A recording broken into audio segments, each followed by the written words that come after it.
Good morning everybody. आज आपण भाग 2 मधल्या पुढच्या पाठाला सुरुवात करत आहोत. चौथा पाठ, पर्यावरणीय व्यवस्थापन.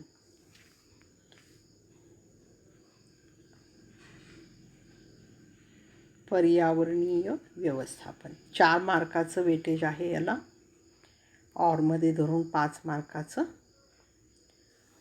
तर या पाठांची सुरुवात करत असताना आपल्याला परिसंस्था म्हणजे काय, गेल्या वर्षी आपल्याला झालेला आहे परिसंस्था वगैरे, त्याची थोडक्यात आपण माहिती घेऊया. तर परिसंस्था म्हणजे आपल्या सभोवताली ज्या काही जैविक आणि अजैविक घटक आहेत आणि त्यांच्यामध्ये जी आंतरक्रिया होत असते त्याला परिसंस्था असं म्हणतात. आता जैविक घटकामध्ये कशाचा समावेश होतो? जैविक घटक म्हणलं की जे जिवंत आहेत, सजीव आहेत, म्हणजे त्याच्यामध्ये सर्व प्राण्यांचा समावेश होतो. सर्व प्राणी जैविक घटक आहेत. अजून सगळे वनस्पती जैविक घटकमध्ये त्याचा समावेश होतो आणि सगळे सूक्ष्मजीव याचा जैविक घटकामध्ये समावेश होतो. मग हे घटक आणि अजैविक घटक, अजैविक म्हणजे ज्याला आपण निर्जीव घटक म्हणू. आता अजैविक घटकामध्ये कशा समावेश होतो?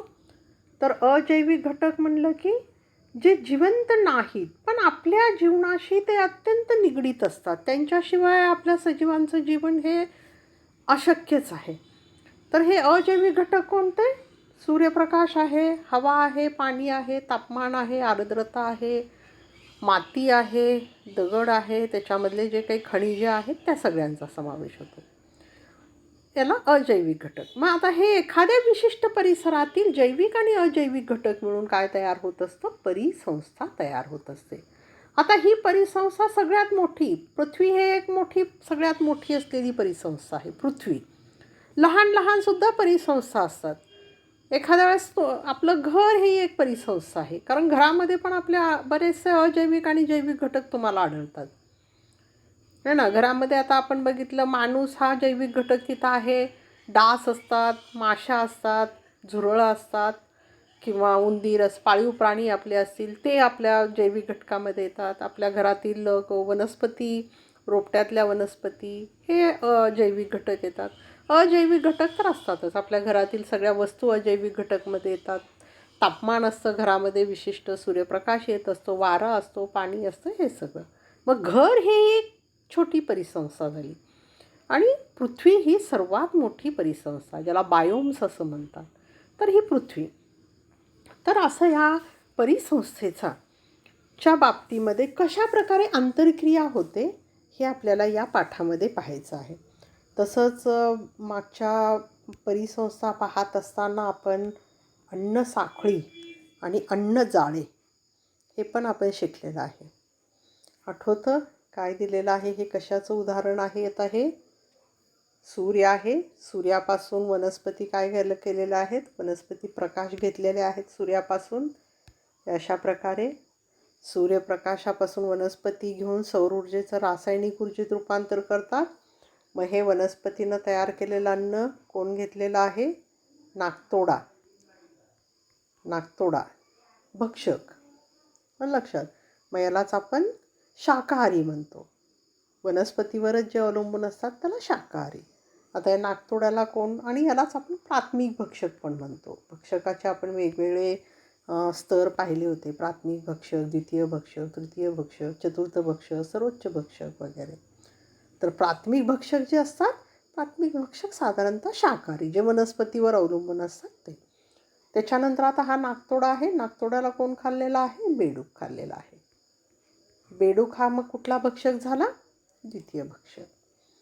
प्राथमिक भक्षकाला जे खातात त्याला द्वितीय भक्षक म्हणायचं. त्याच्यानंतर आता हा तिसरा कोण आहे? साप आहे. साप हा तृतीय भक्षक झाला. त्याच्यानंतर गरुड हा कसा झाला? आता तृतीय भक्षक झाला. लक्षात. हा प्रथम, द्वितीय, तृतीय आणि हा चतुर्थ, किंवा त्यालाच आपण सर्वोच्च भक्षक पण म्हणतो. आणि हे सगळं काय दाखवलेलं आहे? हे सूक्ष्मजीव आहेत. मग हे सूक्ष्मजीव काय करतात? या गरुडाचं विघटन करतात. फक्त गरुडाचंच करतात असं नाही, सगळ्या टप्प्यावर हे सूक्ष्मजीव कार्य करत असतात. वनस्पतीचं विघटन घडवून आणतात, नाकतोड्याचं, बेडूकचं, सापाचं, सगळ्यांचंच. लक्षात, ही अशा प्रकारे विघटकापर्यंत आपली ही साखळी एकमेकाची चाललेली आहे. याला आपण अन्न साखळी असं म्हणतो. अन्न साखळी म्हणजे जे जैविक आणि अजैविक घटक एकमेकावर स्तर तयार होऊन त्यांची जी साखळी तयार होते, याला थोडक्यामध्ये आपण स्वतःचे अन्न मिळवणे आणि स्वतः दुसऱ्याचे अन्न होणे. स्वतःचे अन्न मिळवणं, आता वनस्पती काय करतात, प्रकाश संश्लेषण प्रक्रियेद्वारे स्वतःचे अन्न ते मिळवतात. त्यांनी अन्न मिळवलं आणि ते काय झाले, नाकतोड्याचे भक्षक झाले. म्हणजे नाकतोड्याचे भक्ष्य झाले. नाकतोडा त्यांना खातो. मग यांनी स्वतः अन्न मिळवलेलं आहे आणि ते स्वतः दुसऱ्याचे अन्न झालेले आहेत. आता नाकतोड्यांनी वनस्पतीला खाल्लं, स्वतःचं अन्न त्यांनी मिळवलं आणि ते नाकतोडा आता कुणाचं अन्न झालेलं आहे, बेडूकचं अन्न झालेलं आहे. म्हणजे स्वतः अन्न मिळवणे, स्वतःसाठीचे आणि स्वतः दुसऱ्याचं अन्न होणे, ही जी आंतरक्रिया असते त्याला आपण अन्न साखळी असं म्हणतो. आणि याच संदर्भामध्ये आपण दुसरं एक शिकलेलं होतं, अन्नजाळे. आठवतं अन्नजाळे कशाला म्हणतो आपण? अन्नजाळे 2 किंवा 2पेक्षा अधिक अन्न साखळ्या जेव्हा एकमेकांना जोडल्या जातात तेव्हा तिथं अन्नजाळं तयार होतं. 2 किंवा 2पेक्षा अधिक पाहिजेत अन्नजाळ्या. इथं तर तुम्हाला तयार करता येईल बघा, प्रयत्न करा सगळेजण. इथंच याच प्राण्यांपासून तुम्ही वेगळी अन्न साखळी तिथं तयार करू शकता. तर असं हे अन्न साखळी आणि अन्न जाळे हे आपण तिथं मागच्या ह्याच्यामध्ये आपण पाहिलेलं होतं. त्यानंतर आपल्याला पाहायचं आहे, मुख्यतः पुस्तकामध्ये जर तुम्ही बघितलात तर तिथं तुम्हाला लक्षात येईल परिसंस्था. हे पहा, परिसंस्थेची आपल्याला थोडक्यात माहिती घ्यायची आहे. इथं दिसतं परिसंस्था. तर आत्ताच सांगितल्याप्रमाणे परिसंस्थेचे इथं 2 घटक दाखवलेले आहेत. एक अजैविक घटक, मग इथं काय येणार आता इथल्या ह्याच्यामध्ये जैविक घटक. ठीक आहे. तर परिसंस्थेचे मुख्य 2 घटक, अजैविक घटक आणि दुसरं जैविक घटक. आता याच्यामध्ये परत तुम्हाला इथं दिसायला लागले भौतिक घटक. ठीक आहे, पहिला आहे भौतिक घटक. भौतिक घटक आणि मग दुसरा घटक काय राहणार, दुसरा प्रकार त्याचा रासायनिक घटक. हे अजैविक घटक आणि जैविक घटक. याच्यानंतर इथं आहे भौतिक घटक आणि दुसरा आहे रासायनिक घटक. आता भौतिक घटकामध्ये कशा कशाचा समावेश होतो? भौतिक घटकामध्ये हवा, पाणी, बाष्प, खनिजे, मृदा, सूर्यप्रकाश याचा भौतिक घटकामध्ये समावेश होतो. आता रासायनिक घटक जे रसायनांपासून तयार झालेले असतात. उदाहरणादाखल आपण सगळे जे काही अन्न घेतो, पोषद्रव्ये घेतो, पोषणद्रव्ये, हे सगळे रासायनिक घटक येतात. पोषणद्रव्ये असतील, परत क्षार असतील, हे सगळे रासायनिक घटक झाले. त्याच्यानंतर पहा इथं हवा, पाणी, बाष्प वगैरे यांना असेंद्रिय पदार्थ म्हणतात. तर असेंद्रिय पदार्थ आणि सेंद्रिय पदार्थ म्हणजे काय?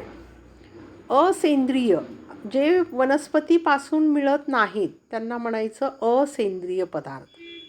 वनस्पतीशिवाय आणि प्राण्यांशिवाय म्हणजे सजीवाशिवाय ज्या आपल्याला वस्तू मिळत असतात, निसर्गात ज्या वस्तू मिळत असतात, जे पदार्थ मिळत असतात त्याला आपण असेंद्रिय पदार्थ असं म्हणतो. आता हवा, पाणी, बाष्प हे सगळं मृदा वगैरे आपल्याला निसर्गात मिळतं, मग त्याला म्हणायचं असेंद्रिय.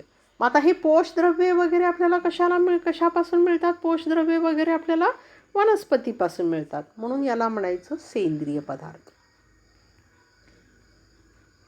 सेंद्रिय पदार्थ अलग लक्षात. पहा इथं परत एकदा परिसंस्था. परिसंस्थेचे मुख्य 2 घटक, अजैविक घटक, जैविक घटक. अजैविक घटकाचे परत 2 प्रकार, भौतिक घटक आणि रासायनिक घटक. त्याच्यानंतर भौतिक घटकामध्ये कोणकोणत्या घटकाचा समावेश होतो? हवा, पाणी, बाष्प, खनिजे, मृदा, सूर्यप्रकाश, तापमान वगैरे पण लिहू शकता तुम्ही, पर्जन्यमान, पाऊस वगैरे सगळं. आणि रासायनिक घटकामध्ये येतं पोषणद्रव्ये आणि क्षार वगैरे. आणि हे जे घटक आहेत त्याला असेंद्रिय पदार्थ म्हणायचं. वनस्पती आणि प्राण्यांशिवाय जे आपल्याला घटक मिळत असतात निसर्गतः त्याला म्हणायचं असेंद्रिय पदार्थ, आणि जे आपल्याला वनस्पती आणि प्राण्यांपासून मिळतात त्याला म्हणायचं सेंद्रिय पदार्थ. आणि याची खाली तुम्हाला उदाहरणं दिलेली आहेत. असेंद्रिय पदार्थ कोणते कोणते आहेत? सगळी मूलद्रव्ये असेंद्रिय येतात. हायड्रोजन आहे, ऑक्सिजन आहे, नायट्रोजन, कॅल्शियम, लोह, पोटॅशियम अशी 118 सगळे असेंद्रिय घटकामध्ये. आणि आता सेंद्रिय घटक कशामध्ये येतात? आपले पोषणद्रव्ये, कर्बोदके, प्रथिने, स्निग्ध पदार्थ. अजून काय येतं पोषद्रव्यामध्ये? जीवनसत्वे. आणि आता राहिलेलं आहे क्षार आणि पाणी. पण क्षारमध्ये कशाचा समावेश होतो? याच्यापासूनच. आता क्षार म्हणजेच काय? आता सोडियम बायकार्बोनेट वगैरे, सोडियम हायड्रॉक्साईड वगैरे. आता या असेंद्रिय पदार्थापासूनच ही तयार झालेली असतात. तर असं सेंद्रिय आणि असेंद्रिय घटक आपण पाहिले. त्यानंतर आपल्याला पुढचा इथला पॉईंट पाहायचा आहे. परिसंस्थेचा दुसरा भाग आपल्याला पाहायचा आहे, जैविक घटक. जैविक घटक. आता जैविक घटकामध्ये परत 2 मुख्य जैविक घटक. एक स्वयंपोषी आणि दुसरं कुठलं येतं इथं दुसऱ्या कप्प्यामध्ये? परपोषी. स्वयंपोषी आणि परपोषी. त्याच्यानंतर आता स्वयंपोषीला आपण दुसरं नाव काय म्हणतो आपण? उत्पादक. ते स्वतःचं अन्न स्वतः तयार करतात, उत्पादन करतात म्हणून उत्पादक. पण परपोषी जे असतात, परपोषी 2 प्रकारचे असतात. एक प्राणी आणि दुसरा आहे विघटक. प्राणींचं मध्ये आता प्राणी कसं जिवंत म्हणजे अन्न घेतात. जिवंत प्राण्यांचा किंवा वनस्पतीचा ते अन्न म्हणून वापर करतात. पण विघटक काय करतात? विघटक हे मृत आणि कुचक्या सेंद्रिय पदार्थाचा अन्न म्हणून वापर करत असतात. त्यालाच आपण मृतोपजीवी असं पण म्हणतो. तर असे उत्पादक प्राणी आणि विघटक झाले. आता उत्पादक जे आहेत ते उत्पादक कोण? उदाहरण काय येणार उत्पादकाचं? कोण करतो उत्पादन? वनस्पती. त्यातल्या त्यात हरित वनस्पती आपण म्हणू शकतो. हिरव्या वनस्पती उत्पादक असतात. प्राण्यांना आपण दुसरं काय शब्द दिलेला होता गेल्या वर्षी? सर्व प्राणी काय असतात? भक्षक असतात. लक्षात, सर्व प्राणी हे भक्षक असतात. आणि विघटक कोण असतात? विघटक हे सूक्ष्मजीव विघटक असतात. इथं प्राणी विघटक बरोबर आहे. आणि त्याच्यानंतर आपण इथं बघितलेलं होतं प्राण्याचे परत आता इथं 3 गट. आता इथं दिलेला आहे तृतीय भक्षक. म्हणजे इथं काय येणार आता? प्राथमिक भक्षक, द्वितीय भक्षक आणि तृतीय भक्षक. हे अशा प्रकारे पूर्ण परिसंस्था आपल्याला इथं छोट्याशा दृष्टिकोनात तुम्हाला इथं येते. हे सगळं आता तुम्हाला 9वीला झालेलंच आहे. थोडंसं आपण रिव्हिजन म्हणून इथं घेतलेलं आहे. त्यानंतर आपल्याला बघायचं आहे पर्यावरण आणि परिसंस्था यातील संबंध. तर पर्यावरण आणि परिसंस्था यामध्ये संबंध आहे का? आधी हा आपण पहिल्यांदा विचार करायचा आहे.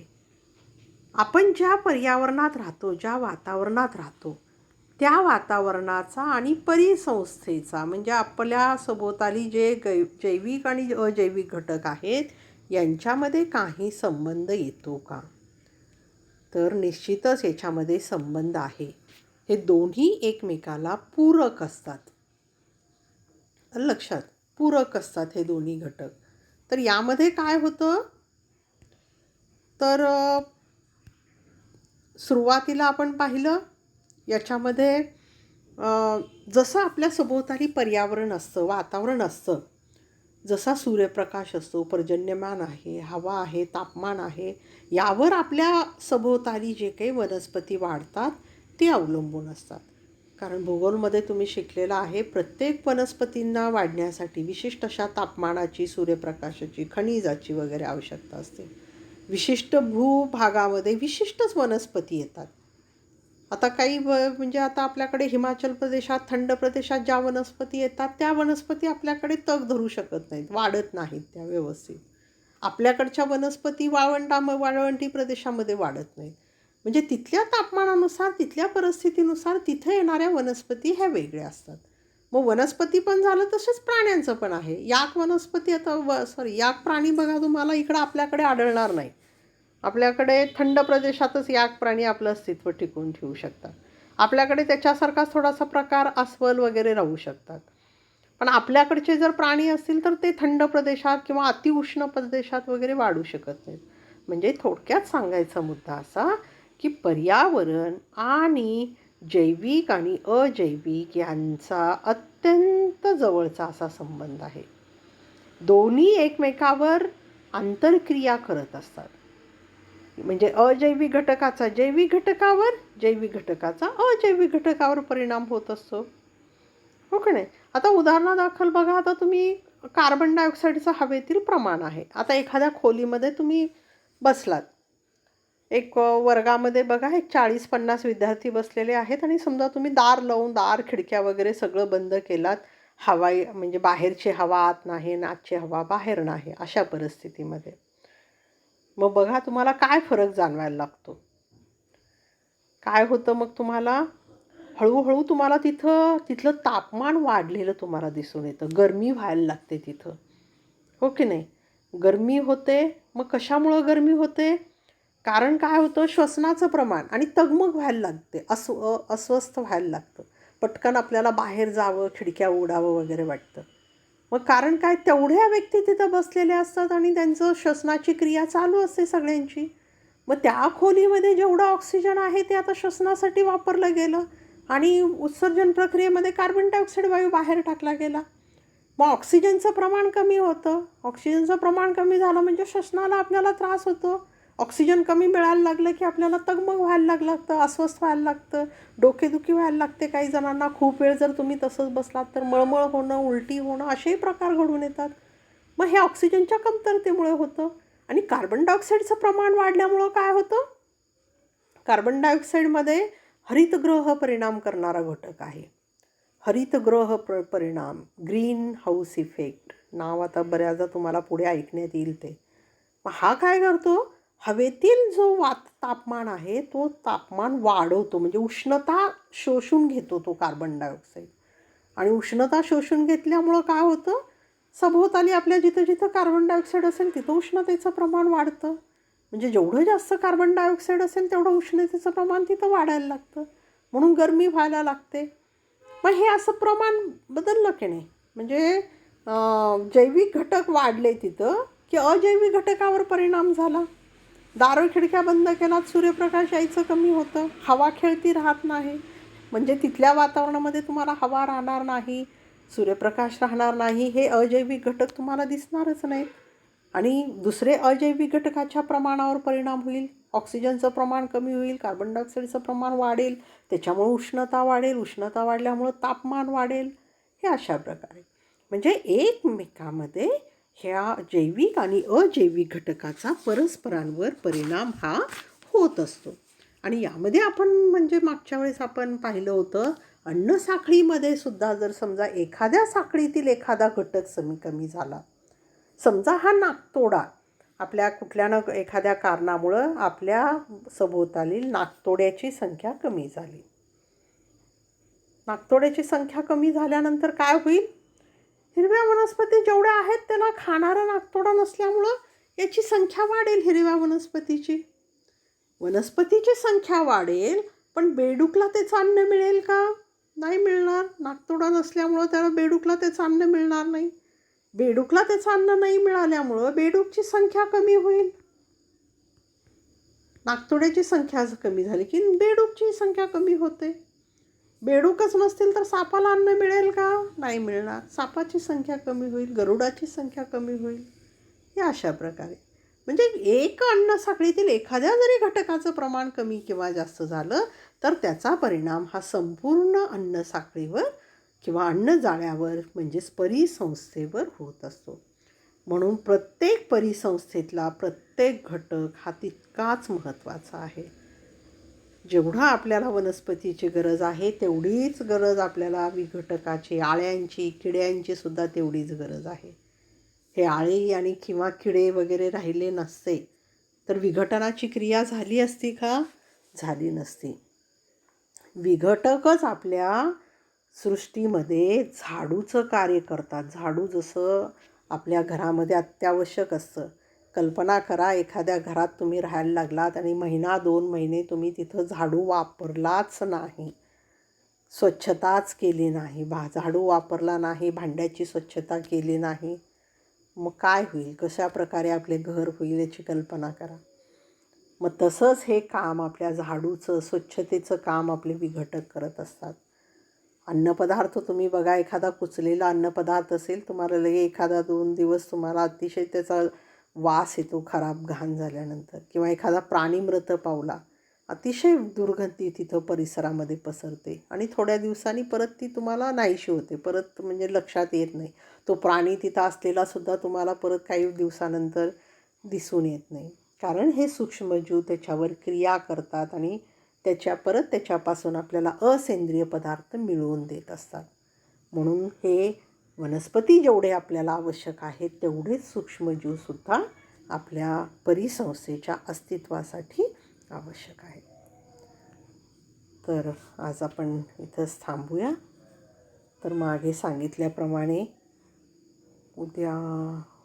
उद्या तुमची उद्याच सांगितली ना, तर टेस्ट मोजवर एक्झाम राहील. जर प्रश्नपत्रिका काढण्याचं काम झालं तर दुपारीच मी तुम्हाला टाकते, नाहीतर मग परवा. आणि काही अडचणी असतील तर विचारा. भाग 2 या पाठावर तुमची परीक्षा राहणार आहे. ठीक आहे. तर घरीच राहा, सुरक्षित राहा, सगळ्यांची काळजी घ्या. Have a good day.